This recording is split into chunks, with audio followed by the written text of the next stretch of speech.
Crime city नागपूरमध्ये पुन्हा एकदा गंभीर घटना घडली आहे. ते म्हणजे प्रियकराच्या मदतीने पतीचाच काटा काढला.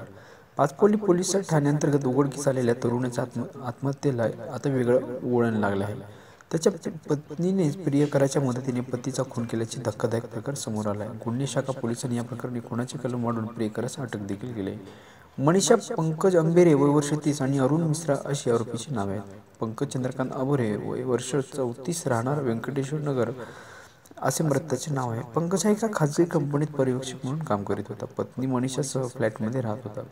मनीषाला दारूचे व्यसन होते. तिच्या अरुणशी अनैतिक संबंध होते. मनीषा आणि अरुण यांची भेटी वाढल्यामुळे त्यांची माहिती पंकजला लागली होती.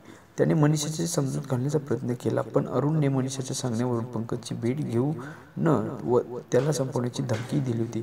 5 डिसेंबरला रात्री कारने जात असताना कामठी मार्गावर शिल्पा रेलिंग कंपनीसमोर पंकज जखमी अवस्थेत मनीषाला दिसला.